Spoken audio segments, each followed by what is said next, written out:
Hi, everybody. Welcome to English Digest. I'm Stephanie. Hi, I'm Tom, and today we're going to continue talking about our featured novel, Charlie and the Chocolate Factory. This is a good book to check out because it's a children's book, and that doesn't mean it's really easy to read. No. It could actually be quite challenging because it's got this unique writing style. It's very imaginative, and also there are all sorts of made-up words, like we mentioned last time. Fizz-wizards. Fizz-wizards. Scrumdiddlyumptious. There you go. You got it there. How cute is that? There are some other ones, too, and other unique and friendly kinds of things that you would expect from a writer of children's books. Yeah. But, you know, they said that Harry Potter was kind of a children's book, too. But, it wasn't easy to read, no. Lots of adults read it as well. I read all of the books. Oh, you did, huh? And for the last book, I actually stood in line to get it. It was great. I love Harry Potter. Lots of people loved it, but unfortunately, we're not talking about Harry Potter because most of you have probably already read Harry Potter from cover to cover. But we're talking about some other books you might enjoy. It's a great book. This one's older, so you might be able to get it pretty cheaply online somewhere and read it on your device or something like that. But again, as we usually do, we summarized the novel the first day of our program. Last time we talked about the author himself, and today we're going to go back to the novel and talk about some of the ideas in the book and why we think you might enjoy reading it. Okay, guys, we're going to get started. I'm going to read through the article and then we'll be back.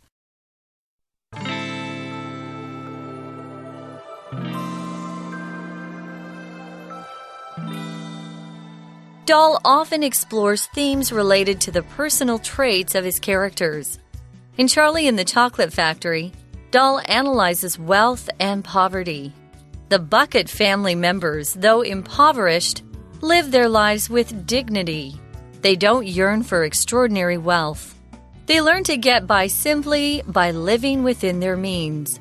The other children, in particular Veruca Salt, use their financial resources to cheat and bribe their way to success. In the end, Wonka punishes these characters, both the children and the parents accompanying them, for their greed, while the Buckets are commended for their moderation. Dahl further exemplifies the Bucket family's humanity through their relationships with each other, by sharing their already limited food resources with Charlie. The older Buckets are teaching him about compassion. Charlie reveals that he's learned these lessons by attempting to give portions of his own tiny meals back to them. Despite their burdens, they are grateful to have each other and enjoy making those they care about happy. Wonka is quick to catch on to these characteristics and rewards Charlie above the other children for his continual kindness and respectful nature. Finally, Dahl examines the idea that good things come in small packages. Dahl often attributes positive qualities to people or objects that are small in stature. Charlie, for instance, is described as an undernourished child who is pitied for his tiny frame. What Charlie lacks in size, however, he makes up for with his big heart and strength of character. Another way Dahl emphasizes this theme is to liken a chocolate bar to Charlie's aspirations. When Charlie finds the golden ticket hidden inside the ordinary chocolate bar, he realizes how much power and potential such a small item like he himself could possess.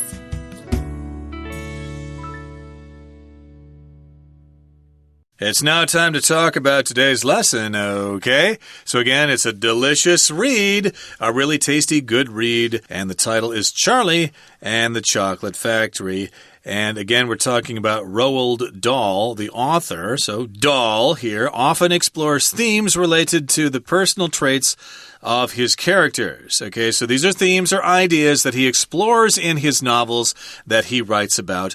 And these themes or these ideas are related to the personal traits or the individual characteristics of these characters. What makes them special? He makes each character very special and makes you want to learn more about them. Now, Dahl analyzes wealth and poverty in Charlie and the Chocolate Factory. If you analyze something, you look at it very carefully and closely. You look at all the details. You want to understand it, maybe explain it and interpret it. He analyzes wealth and poverty in the book.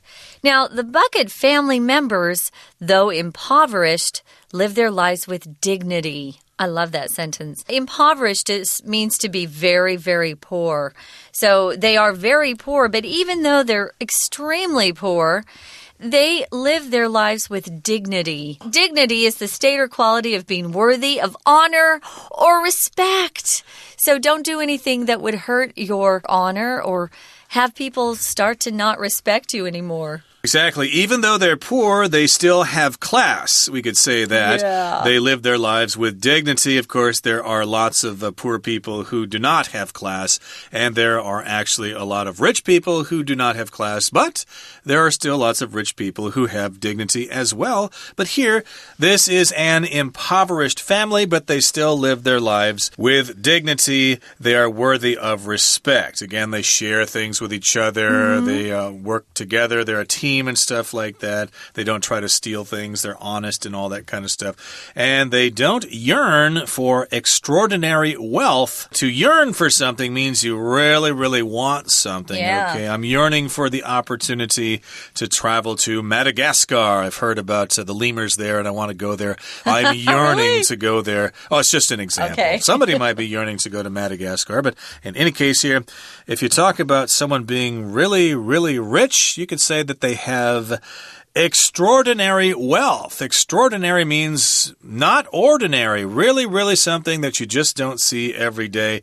They are filthy rich. They are rich beyond your imagination. They've got more money than they know what to do with. Now, they learn to get by simply by living within their means. If you get by, it just means you continue to live. You get by. You don't have a lot of money, but you get by. We're okay. We're not going to, starve to death. We're getting by. They learn to do this by living within their means. If you live within your means, you never spend more than you make. So you don't take a credit card and buy things that you can't afford to pay with cash. You just spend what you make. You try never to overspend and get into debt. The problem is, these days in modern society is a lot of us are using our credit cards and getting into debt. Not me. So to live within your means is very important. Now, the other children, in particular, Veruca Salt, they use their financial resources to cheat and bribe their way to success. Shameful. They are shameful. They do not live their lives with dignity. If you bribe someone, you say, hey, I'll give you this money if you'll do something for me. Yeah, it's illegal, especially in politics, but we seem to see a lot of bribery going on in politics. Yeah, it's also nice in this book that they don't get away with that. They're actually caught by Willy Wonka and they're punished for it. That, of course, doesn't really happen that often in the real world. It seems that the good are punished and the wicked get away with their crimes. But in any case, in this book here, though, they do try to use their money, their wealth, their financial resources to cheat and bribe their way to success. Bribe means you pay money to somebody who's in power. Hey, if I give you a little bit of money, will you look the other way and not call the police and stuff like that? And they try to get away with it, but in the book they do not. Yay. And in the end, Wonka punishes these characters, both the children and the parents accompanying them for their greed. That's nice too, because Wonka punishes not only the children who are trying to steal the squirrel, or what was the other? The experimental gum. Eat the experimental gum, yeah. Yeah. And they were punished too, but he also decided to punish the parents too because, hey, you have taught these children to be mean little cheaters, so you should be punished too. These are parents that are accompanying them. Remember, we used the word escort or escort in a previous lesson. In this particular case, to accompany means somebody is going with you, whereas escort means that they're with you, but they're kind of protecting you at the same time. So they are punished for raising really bratty kids. Remember we learned that word brat. A brat is, those kids you see in stores and they want a toy and their mom says no. So they throw themselves on the floor and they scream and they cry. Those are brats. Brats, yeah. Yeah. So if you have a lot of greed, guys, you have this intense, really selfish desire for something. Maybe it's wealth, maybe it's food, maybe it's candy if you're a kid. And you don't want to share. You want more than your share. Well, the bucket family, they're commended for their moderation. If you're commended for something, it means someone compliments you. They say you've done a good job. You can be commended with maybe a medal. They give you a medal or a prize, an award. So they're praised formally or officially if you're commended. And if you practice moderation, if you're moderate, it means you avoid going to extremes and you don't want excessive amounts of something. To live in moderation. Or we often talk about eating in moderation, Tom, which means, you might not be in a diet, but you just decide, I'm not going to eat as much food as I usually eat. I'm going to cut back a little. I don't need to eat the whole cake, which I usually want to eat the whole cake. Or if I buy a bag of potato chips, I don't need to eat the whole bag in one night, which I did last night. This is also some advice people give you about drinking. Yeah. If you're in college and you're going to a party, they say, well, drink in moderation, okay? Just drink enough to feel good. Don't overdo it and get violently drunk and then go driving and kill somebody. No, keep yourself under control, okay? Just drink in moderation.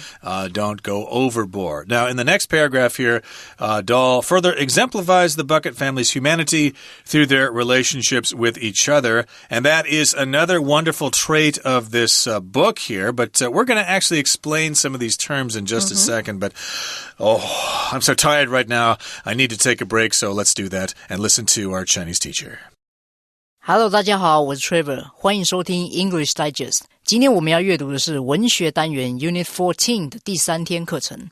今天的文章将会探讨小说的作者罗德·达尔在《巧克力冒险工厂》这本小说中所要传达的讯息。文章的第一段提到，达尔在小说中呈现了贫穷与富裕两种现象。Charlie 一家人虽然贫穷，却活得有尊严，不像一些富裕人家的小孩借了欺骗和贿赂来获得成功。我们看到第一段的第4句 They learn to get by simply by living within their means. 他们学着仅借由量入为出来勉强过活。本句有个片语 get by， 它的意思是勉强可以过活，勉强能够应付。例如 The family can't get by on the father's salary alone. 这家人无法只靠父亲的薪水过活。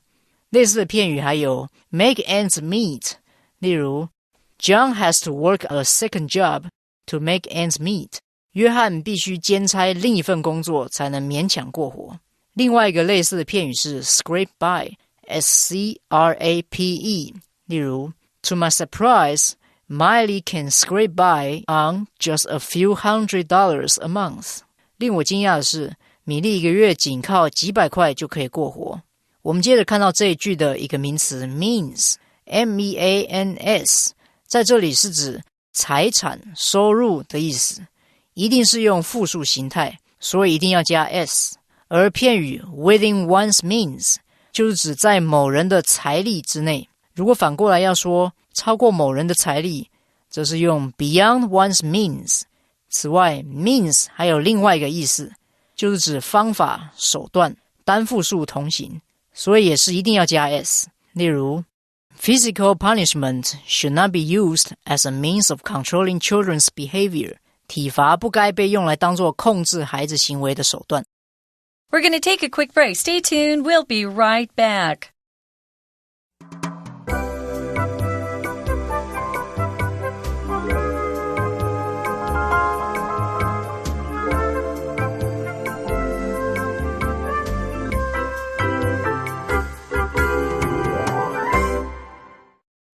We're back. We had a nice break. Of course, we had to have some more chocolate. We've had too much chocolate lately. Yeah. 100%. We're moving ahead, guys. We finished the first paragraph. Let's look at the second paragraph. Dahl further exemplifies the Bucket family's humanity through their relationships with each other. If you exemplify something, this is a it looks like a more formal word for the word just to be an example. If you exemplify something, you're an example of that thing. Maybe you exemplify your friends' honesty. Maybe you're always honest and they look at you and your example and they want to do the same. Well, doll further exemplifies the family's humanity through their relationships with each other, how they treat each other. The Bucket family love each other. They're always helping each other and sharing. Your humanity just refers to the fact that you're a human being. And human beings should treat each other nicely and not act like animals, and take things from each other and steal and cheat. Exactly. So he's kind of stressing this, that they have this humanity because they're so good to each other. And by sharing their already limited food resources with Charlie, the older Buckets are teaching him about compassion, which of course is understanding the way someone else feels and having sympathy for them and pity for them and concern for them and to have compassion about your fellow human being, to kind of try to understand what they're going through and help them out. Super. That's really great. Now, Charlie reveals, he lets us know something that was unknown before. He reveals that he's learned these lessons by attempting to give portions of his own tiny meals back to them. So they share their little tiny meals with him, and he responds by sharing his tiny meals with them. So that's how he shows us he's learned how to be compassionate. Despite their burdens, they are grateful to have each other and enjoy making those they care about happy.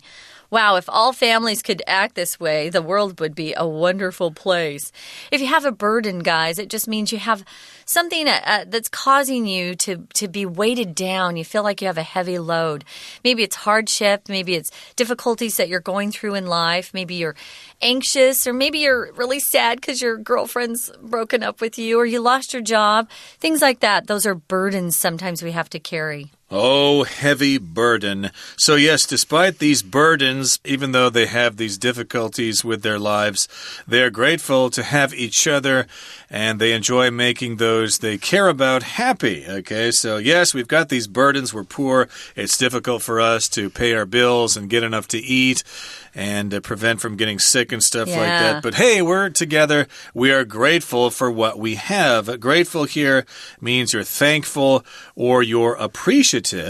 I'm grateful to you for all your help, you could say to somebody. And they are grateful to have each other, to be in the same family, and they are working things out. Yeah, the next sentence says that Wonka is quick to catch on to these characteristics. If you're quick to catch on to something, notice you have to use catch on to and then the noun phrase after that. Catch on to something. Catch on to something, you understand it. You get it. Oh, I get that. I see what you mean. He's quick to catch on to these characteristics and rewards Charlie above the other children. So he sees what's happening and he thinks, I'm going to recognize Charlie's good behavior by giving him some rewards for doing good things. And he rewards Charlie above the other children. The other children don't get what Charlie does, for his continual kindness and respectful nature. Continual means something that goes on and on and on and doesn't stop. It's continual. And if you have continual kindness, you're a pretty good person. You certainly are. Now, the last paragraph here is kind of long, but it does sort of sum things up.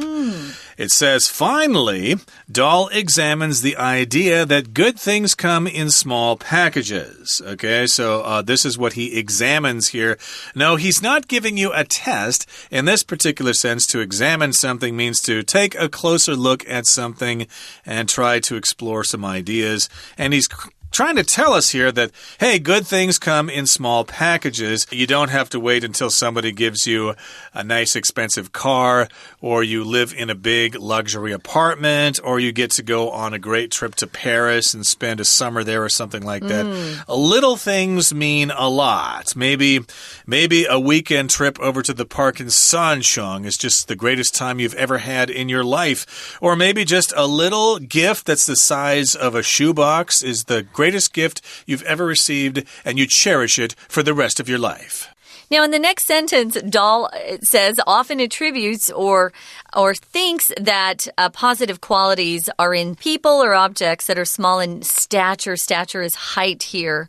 So to attribute, he just thinks that, positive qualities just naturally come in people or things that are quite small. Right, so small people, maybe short people, or people who aren't high in position or aren't powerful or are not rich will have these positive qualities. So he attributes those positive qualities to them. He says that they have those characteristics. So I guess basically he's saying that little things come in small packages. Those people are worthy of respect. Poor, short, small people, etc. Unimportant people, who just don't have a lot of importance or reputation, Yeah, small in stature doesn't just mean size or height. No. It does refer to position in society as well. Now, Charlie, for instance, is described as an undernourished child who is pitied for his tiny frame.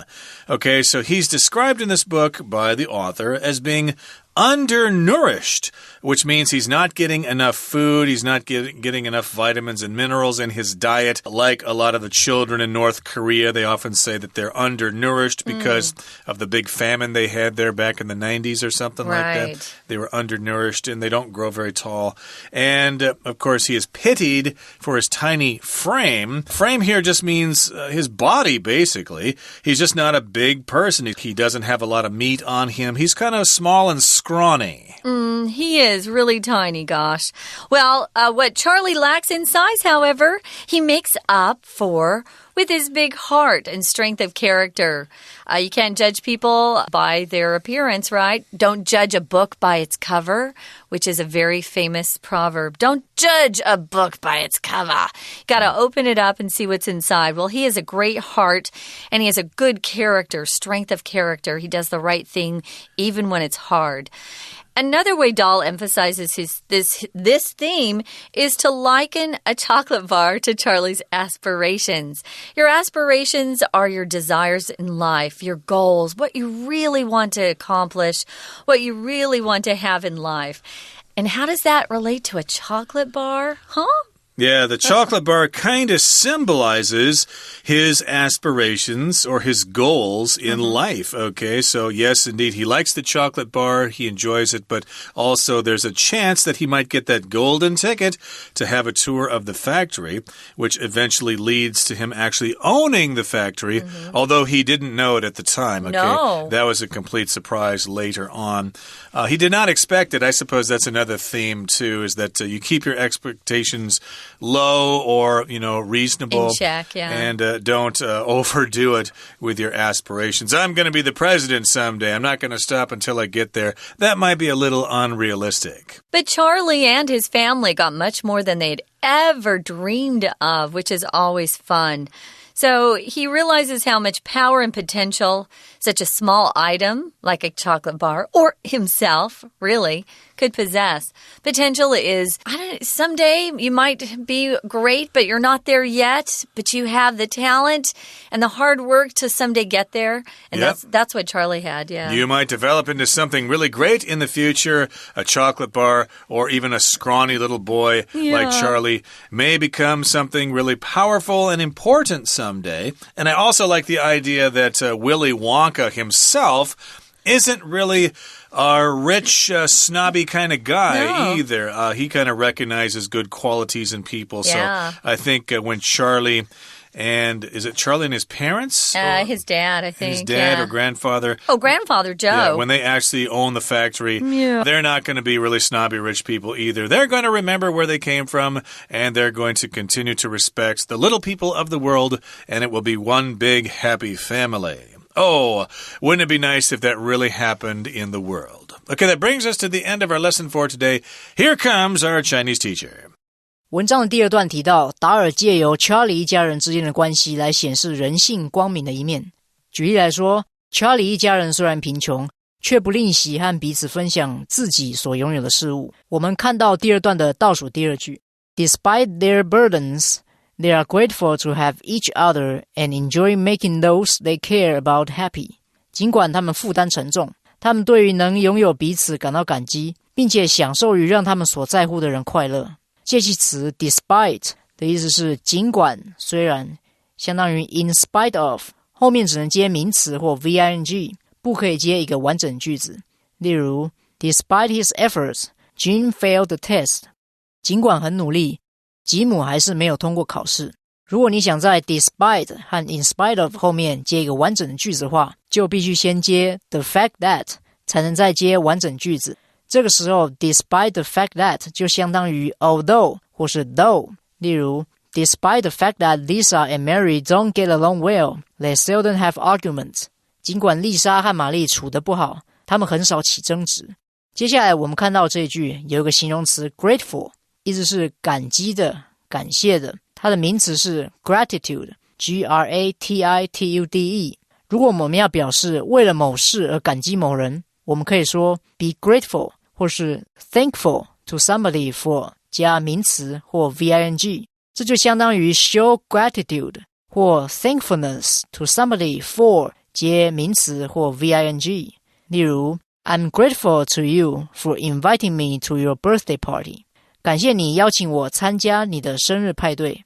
文章的最后一段提到，达尔常把美好的事物加在娇小的人物或事物上面。例如 Charlie 虽然身形娇小，却拥有广大的胸襟。我们看到最后一段的第二句 Dahl often attributes positive qualities to people or objects that are small in stature。 达尔时常认为外形小巧的人或物拥有正面的特质。这一句中有一个动词 attribute， 片语 attribute something to somebody or something 的意思是认为某人或某事物具有某种特质或特征，或是把某特质或特征加在某人或事物上面。例如 People tend to attribute some positive qualities to those they like。 人们常会把一些正面的特质加在自己喜欢的人身上。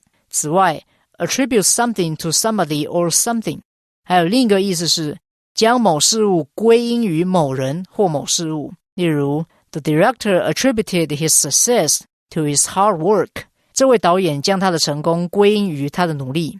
以上就是今天的课程，我们下次再会。That's it for today. Thank you for joining us, and hopefully we have inspired you to check out Charlie and the Chocolate Factory.